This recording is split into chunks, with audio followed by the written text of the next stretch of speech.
Long ago, in the time when the earth still listened to the feet of humans, there was a village called Umudike, resting between red hills and a river that sang day and night. Umudike was not a rich village, but it was a proud one. The people farmed yam and cassava, planted okra and pepper, and kept goats that knew the names of their owners. At the center of the village stood the ancient Iroko tree, older than most grandfathers, with roots that looked like sleeping snakes and branches that carried secrets. The villagers said the Iroko was not just a tree. They said it was a door to the world of ancestors. And when the moon was full and the night was quiet, you could sometimes hear whispers under its shade, like distant drums, like voices calling from far away.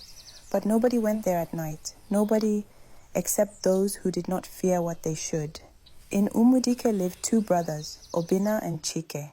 They were sons of a respected farmer named Papa Eze and a gentle mother named Mama Udo. Obina was the elder. He was calm, hardworking, and patient like a river that knows its path. He could bend under pressure, but he never broke. When he spoke, people listened because his words carried weight. Chik was the younger. He was sharp-eyed and fast-tongued. He laughed easily, but his laughter did not always reach his heart. His hands were quick, not for farming, but for taking chances. He wanted the kind of life that did not require sweating under the sun. Chike had one sickness in his spirit. It was called greed, not the greed that makes a hungry man steal food, no. This was the greed that makes a man look at his brother's plate and feel angry that it is full. And when greed sits in a man's chest, it whispers dangerous things. It whispers, you deserve more. It whispers, why should he have what you do not have? And before you know it, greed turns family into enemies. Papa Eze owned a large farm, the kind that made people nod with respect. He had yams stacked like a small hill after harvest season, and his barn smelled of wealth and hard work. But Papa Eze was not strong anymore. Age had begun to pull him down like a heavy wrapper soaked with rain. One season after the first rains fell, Papa Eze called both sons to his obi, his small mud-walled room where decisions were made. His voice was weak, but his eyes were still sharp. My sons, he said, I am not blind. I know that death has started walking around my shadow. Mama Udo held her breath. Obina looked down, pained. But Chike's eyes moved, calculating, like a trader counting money. Papa Eze continued, when I join the ancestors, I will leave this farm to you both. But I beg you, do not let my sweat become your fight. Obina placed a hand on his chest. Papa, I hear you. Chik smiled. Papa, we are brothers. Nothing will happen. But the truth was, something was already happening.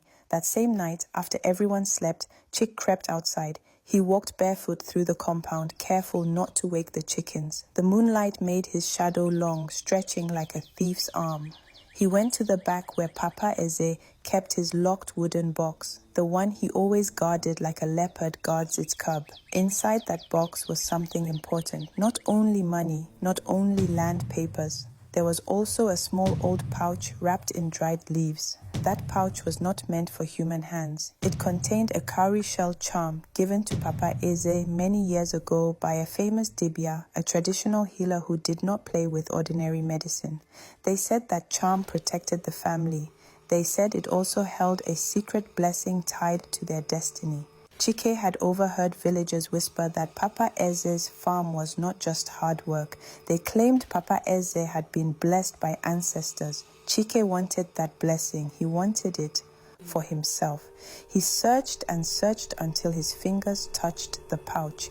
The moment he opened it, the air changed. The night wind paused.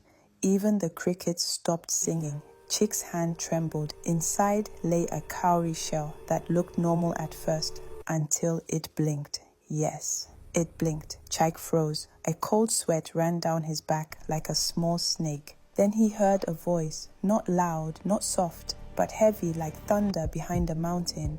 You have touched what is not yours. Chike's lips shook. Who is there? The cowrie shell fell from his hand and landed on the ground. It did not bounce. It sat like a watching eye. You came for blessing, the voice said, but your heart is bitter.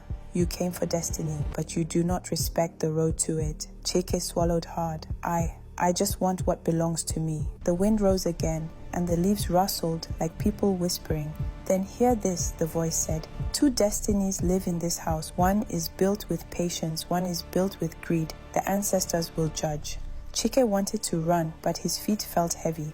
Then the voice spoke again, sharp like a cutlass. "If you steal from your blood will become your curse." Suddenly, the cowrie shell flipped on its own and rolled back into the pouch. The air returned. The crickets began to sing again, as if nothing happened. Chike stood there, breathing hard. He wrapped the pouch quickly and returned it to the box, locking it like he had never touched it. But his heart did not return to peace.